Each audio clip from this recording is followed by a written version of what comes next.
सुकन्या समृद्धि योजना ये गवर्नमेंट की तरफ से योजना लाई गई है कि बेटी बचाओ बेटी पढ़ाओ। तो अगर आपके घर में एक से दो बेटियां हैं, तीन बेटियां हैं, तो उनके लिए ये योजना कारगर है।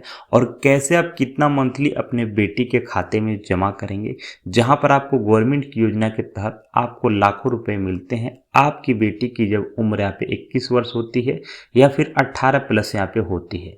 तो कैसे उसके शिक्षा के लिए आपको गवर्नमेंट पैसा दे रही है और उसकी शादी भी करने के लिए आपको इस योजना के तहत आपको पैसा मिलता है। लेकिन कितना अमाउंट आपको कितने दिनों के लिए जमा करना है, सारी डिटेल्स इस वीडियो में आपको बताएंगे। तो चैनल को सब्सक्राइब करके वीडियो को फुल वॉच आप जरूर करिएगा। अब यहाँ पे आपको बता दें, सुकन्या समृद्धि योजना जो लॉन्च हुआ था वो 2015 में आया था। और इस योजना का यही मेन मकसद है कि बेटी बचाओ बेटी पढ़ाओ। मतलब जिनके भी गरीब मिडिल परिवार के लोग हैं, 2 से 3 बेटियां हैं, तो भी अपनी बेटी को आप पढ़ा सकते हैं और उनकी अच्छे से धूमधाम से शादी कर सकते हैं।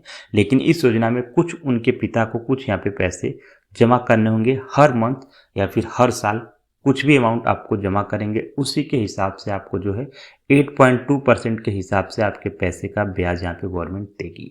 तो जानेंगे अच्छे से, इस वीडियो में आपको समझाएंगे। तो चैनल को सब्सक्राइब करके वीडियो को फुल वॉच जरूर करें और लास्ट में आप अपने रिश्तेदारों के भी व्हाट्सएप पे शेयर करें। अगर आप इस योजना का लाभ नहीं ले रहे हैं तो आपके थ्रू किसी और भी बेटी का कहीं ना कहीं कन्यादान और उसकी पढ़ाई के लिए फीस यहाँ पे जो इकट्ठी हो रही है वो गवर्नमेंट की तरफ से मिल रही है, तो आप उनको वीडियो जरूर शेयर करें। अब यहाँ पे पहला चीज़ है कि आप अपनी बेटी का जो है वो खाता कब खोल सकते हैं। सुकन्या समृद्धि योजना के तहत आप लाभ कब पाएंगे, जब आपकी बेटी की 10 वर्ष से एज कम रहेगी तभी। पहला चीज़ क्लियर हो गया। 10 से आपका प्लस नहीं होना चाहिए आपकी लड़की की उम्र, इससे कम होना चाहिए।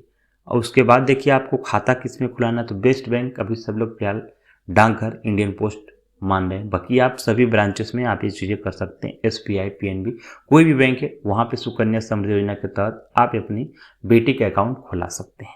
अब यहाँ पे खाता खुलाते समय दस्तावेज, तो आपके लड़की का आधार कार्ड या फिर जन्म प्रमाण पत्र, वो चीज़ यहाँ पे लगेगी। और वही सेम उनके अभिभावक का भी लग सकता है, कोई दिक्कत नहीं है।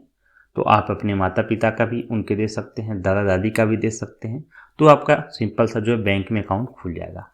अब इस योजना में आपने समझा कि सुकन्या समृद्धि योजना में एज क्या होनी चाहिए, आपको यहाँ पे बेस्ट बैंक क्या होना चाहिए, कोई भी बैंक में खुला सकते हैं खाता। अब मंथली आपको कितने रुपए जमा करने होंगे कि आपको इस प्लान में जो है वो आपकी बेटी की शिक्षा के लिए और शादी के लिए पैसे कैसे मिलेगा। अब यहाँ पे देखिए, जब भी आप स्कीम शुरू करेंगे तो 15 साल आपको यहाँ पे पैसे जमा करने होते हैं और जो भी पैसा निकलेगा वो 21 साल के बाद निकलेगा। 18 साल के भी बाद आपका निकलेगा, लेकिन वो शिक्षा के लिए आप 50% निकाल सकते हैं। अब यहाँ पे हम जानते हैं कि आपने खाता खुलाया है और आपको कितना पैसा जमा करना है। तो देखिए SSY योजना के तहत आपको बता दें, तो यहाँ पे जो शुरू आपकी स्कीम है 250 रुपये से लेकर के 1.5 लाख रुपए तक है। अब ये क्या मैं आपको बता रहा हूँ, 250 रुपये से लेकर 1.5 लाख रुपए तक। तो हाँ दोस्तों, ये दोनों आपका डिवाइड हुआ है 1 साल के लिए। मतलब देखिए, अगर आपने सुकन्या समृद्धि योजना में अपनी बेटी का खाता खुलाया है तो आपको 1 वर्ष में 250 रुपये आपको तो जमा करने हैं। अब यहाँ आप महीने का 10,000 जमा करें, 20,000 जमा कर लें, करिए, लेकिन जो 1 साल में टोटल अमाउंट आपका इससे ज़्यादा नहीं होना चाहिए 1.5 लाख रुपये से। और जो मिनिमम आपका है 250 रुपये है। मतलब 1 साल में जो है वो 250 रुपये आप शुरू कर सकते हैं। 1 साल में आप 250 रुपये तक उनके खाते में डालेंगे तो भी आपका सुकन्या समृद्धि योजना का खाता चलेगा। और यहाँ पे 1.5 लाख रुपए से आगे आप नहीं डाल सकते, सिर्फ 1 साल का मैं ये लिमिट बता रहा हूँ। अब यहाँ चीज़ आपकी समझ आई कि इस योजना में आपको 250 रुपये से शुरू होता है और 1.5 लाख रुपए तक आपका जाता है, क्योंकि मिडिल क्लास लोगों के लिए है। तो इस योजना में इससे आप ज़्यादा 1 साल में पैसे नहीं जमा कर सकते हैं। अब यहाँ पे नेक्स्ट पॉइंट ये जानते हैं कि आप मंथली कितना यहाँ पे जमा करें। तो देखिए, मंथली वो आपके ऊपर है। आपके यहाँ पे 2 लड़कियां हैं तो दोनों के नाम यहाँ पे कर सकते हैं। 3 लड़कियों का नहीं होता है, किसी एक बाप की 2 लड़की हैं तो दोनों के नाम कर सकता है। तीसरा इन केस में होता है जब आपकी 2 बेटियां जुड़वा रहेंगी तो ही होगा, अन्यथा नहीं होगा। अन्यथा 2 ही लोगों का आपका होगा। अब 2 बेटी हैं चाहे 1 बेटी हैं, आप जो भी मंथली यहाँ पे स्कीम बांध सकते हैं, 1,000 रुपये आप हर महीने या फिर हर साल ऐसे आप कर सकते हैं कि 12,000 रुपये हर साल हो रहा है। तो जो भी आपका यहाँ पे 12,000, 1,000 हर महीने होता है, तो यहाँ पे जब आप जमा करना स्टार्ट करते हैं तो वो आपको 15 साल आपका होता है। ठीक है, माने 2025 से यहाँ देखेंगे 2039 से आएगा ठीक है, सॉरी 2039। तो अब यहाँ पे देखिए क्या है कि आप जब 15 साल जमा कर लेंगे उसके बाद आपको 6 साल रुकना होता है, 21 ईयर्स, ठीक है। लेकिन बीच में 18 साल जैसे ही होता है वहाँ पर आप 50% जो पैसे हैं वो इस योजना के तहत निकाल सकते हैं, ताकि आपकी बेटी की शिक्षा के लिए वो पैसे काम आएंगे। लेकिन जो भी पैसे निकालेगी वो आपके बच्चे ही निकालेगी 18 साल के बाद भी।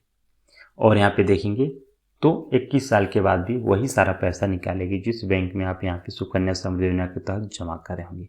अब हमने एक यहाँ पे बताया स्कीम, जो यहाँ पे देखेंगे 2500 रुपये आप जमा करें हर महीने, तो एक साल का आपका कितना हो जा रहा है, टोटल आपका 30,000 रुपये आपका एक साल का हो जा रहा है।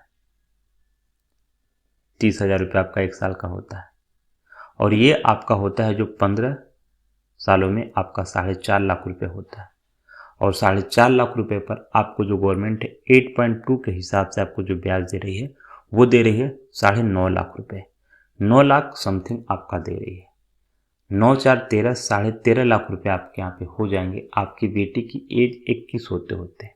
तो कहीं ना कहीं अब जब 4.5 लाख रुपए लगा रहे हैं तो अब यहाँ पे 9 लाख रुपए जो है वो आपको गवर्नमेंट दे रही है, जो कि 8.2% के हिसाब से आपको ब्याज मिल रहा है उसी आपके पैसे का। इस योजना का यही लाभ है, यहाँ पे कुछ पैसे आप जमा करेंगे और यहाँ पे गवर्नमेंट भी आपको पैसे का ब्याज देती है। तो आपको मैंने सारी चीज़ डिटेल्स में समझा दी है। तो और भी कोई क्वेश्चन है कमेंट्स करिएगा, चैनल को सब्सक्राइब जरूर करें।